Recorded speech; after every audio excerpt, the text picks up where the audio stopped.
Akhirnya, setelah sekitar 3 kilometer aku berjalan, 3 kilometer. Wow, aku menemukan Roy. Sekitar pukul antara jam 12 atau jam 1 pagi, aku melihat Roy. Saat itu kakiku serasa dipaku, jantungku runtuh, aku seperti mati rasa. Aku melihat dengan mata kepalaku sendiri, Roy sedang bermain judi, mabuk-mabukan sambil ditemani beberapa wanita. Bayangkan gimana rasanya jadi Rara yang melihat ini secara langsung. Aku sangat merinding loh ini, karena cerita ini benar-benar terjadi. Waktu itu aku benar-benar ngomong secara langsung, cerita sama dia, walaupun Mbak Rara ceritanya di permukaan aja, tapi banyak orang yang mengiyakan cerita ini gitu. Dari sana saudaranya, kerabat-kerabatnya tuh banyak yang mengiyakan cerita ini. Dan ada teman aku yang aku kirimin ceritanya, sama kayak aku merasa ada kisah kayak gini gak cuma di sinetron, ternyata sesakit ini beban seseorang gitu, sepedih ini gitu. Lanjut lagi teman-teman. Ini dia meneriakan hal ini. Waktu dia cerita, dia juga ngomong hal ini. Dan itu yang bikin aku sangat merinding. Dia ngomong, "Ya Tuhan," sambil bergetar suaranya kayak mau nangis itu. "Ya Tuhan, aku runtuh. Jika aku tidak memikirkan anak dalam kandunganku, aku sudah memilih untuk mengakhiri hidup. Tidak ada pilihan lain. Aku seperti tidak sadarkan diri. Emosiku memuncak. Aku mengamuk kepada Roy.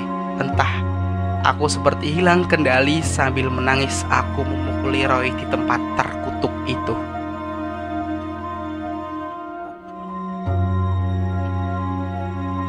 Dia kayak gak sadar diri, mungkin karena kayak kita kalau stres itu langsung hilang kendali. Ya Rara juga seperti itu waktu itu. Bisa bayangkan dimana dia hamil, dia sedang membawa anaknya dalam kandungan dan melihat suaminya lagi mabuk-mabukan main judi tuh, kayak dihancurkan batinnya. Dia langsung gak sadarkan diri. Dia mau bunuh diri juga mikirin putrinya gitu. Jadi bisa dibayangkan gimana hancurnya Rara waktu itu.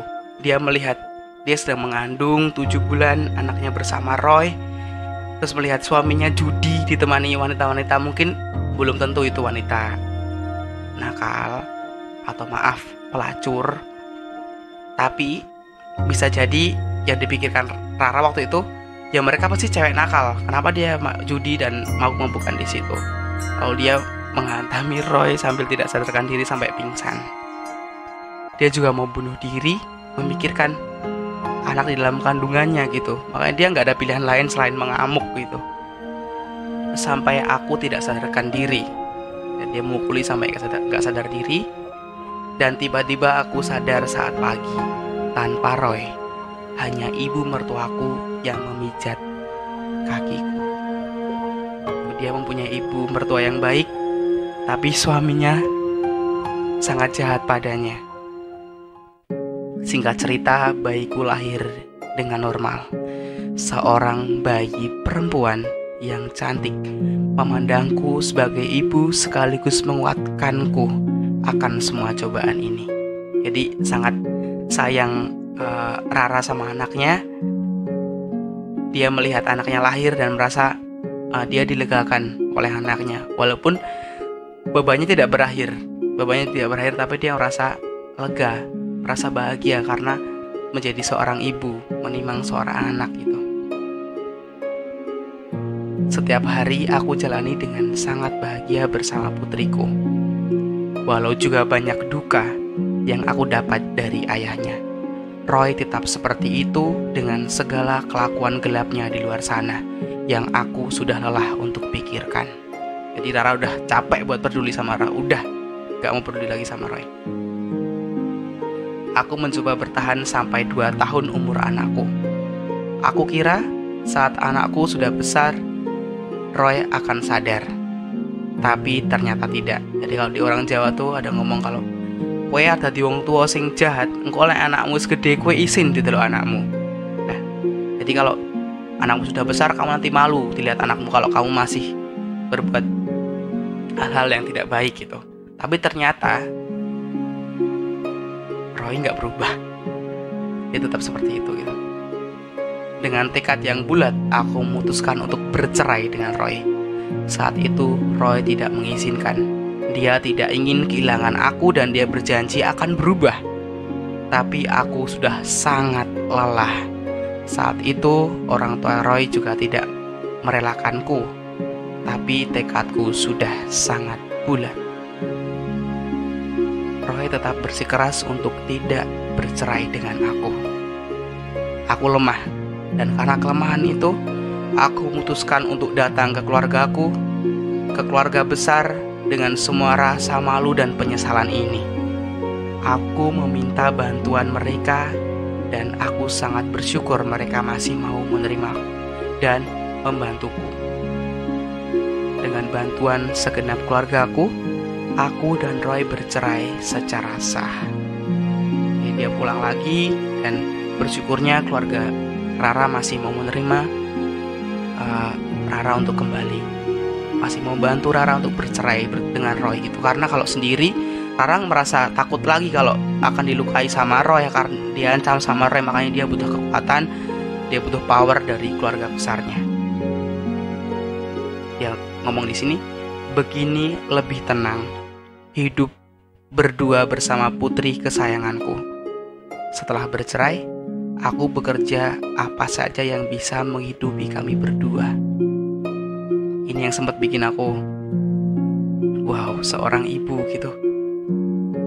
Sampai nggak tahu kalau aku jadi Rara tuh udah nggak mampu lagi tuh loh. Dan dia bilang di sini,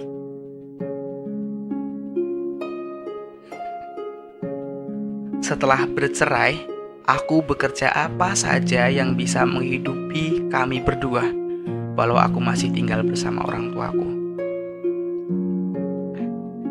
Dari buruh ladang, pembantu rumah tangga, semua akan kukerjakan demi putriku. Dari buruh ladang, pembantu rumah tangga, sampai semuanya aku kerjakan yang menghasilkan uang demi menghidupi putriku. Itu. Dan ini cerita yang ya memang menyayat hati, apalagi buat aku dengar, karena sebenarnya aku orang yang suka nggak kuat dengerin cerita-cerita sedih. Yang kali ini aku harus bacain buat kalian. Makanya aku pun mau menyelipkan jokes itu berat banget, karena ini bener aku mau berchemistry sama ceritanya gitu. Seorang ibu, dan cerita ini tuh bikin aku makin sayang sama ibuku, dan semoga kalian juga begitu. Lanjut cerita ya teman-teman. Percaya atau tidak, tapi inilah takdirku.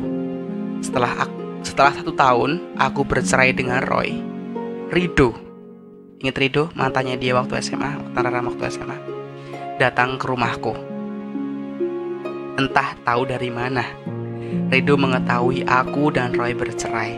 Kalau teman-teman lupa, Rido tadi yang dijodohkan tadi, yang sebenarnya Rara tuh sukanya sama Rido gitu. Tapi Rido sudah dijodohkan dan Rara memilih mundur. Dengan mantap, Rido membujukku untuk menikah dengannya. Aku menolak karena aku merasa tidak layak. Aku seorang janda dengan cerita hidup yang kelam. Rido terus membujukku dan menceritakan bahwa dia sudah memutuskan wanita yang dijodohkan dengannya demi aku. Wow. Jadi ingat, bayangkan teman-teman kalau kita pacaran dan mungkin gak ada alat komunikasi seperti sekarang. Bapak ibu kita pacaran zaman dulu tuh, kalau ada yang mau menjahati itu mudah sekali tuh loh. Atau kalau ada hal-hal yang informasi yang nggak sampai ke kita tuh mudah sekali, karena nggak ada alat komunikasi. Dan akhirnya jadi ya miskom, lalu salah paham. Rido di sini buktinya memilih Rara gitu. setelah bercerai. Dan waktu itu berarti Rido pernah menjauh karena tahu Rara sudah menikah. Ya ini namanya cerita hidup sih. Kita punya cerita hidup yang unik. Masing-masing kita punya cerita hidup yang unik. Saat Rido mengetahui aku dan Roy bercerai, Rido langsung memutuskan hubungannya dengan kekasihnya. Ini menjadi beban berat buat aku. Walau aku merasa bahagia karena aku berarti berharga buat Rido. Tapi aku takut kisah kelamku takkan terulang lagi. Aku takut Rido juga sama seperti Roy setelah menikah. Jadi di sini Rara takut kalau Rido itu juga akan kayak Roy nantinya. Dan di sini nggak aku masukin di cerita bahwa si Rara juga takut kalau dia bakal dihakimi bukan oleh keluarganya tapi oleh keluarga mantannya Rido gitu. Karena sudah dijodohkan dan Rido membatalkan perjodohan itu demi Rara. Sebenarnya ada ketakutan di hal-hal itu juga. Aku dan Rido beragama yang sama dulunya sebelum aku pindah agama. Dia kan pindah agama karena Roy kalau teman-teman lupa. Dan itu membuat keluargaku sangat mendukung hubungan kami. Akhirnya aku mengiyakan lamaran Rido dengan mengkomunikasikan dan menyepakati banyak hal, termasuk aku yang janda dan sudah punya anak 1. Rido tidak mempermasalahkannya. Aku sangat bersyukur. Sampai hari ini, aku masih bersama Rido.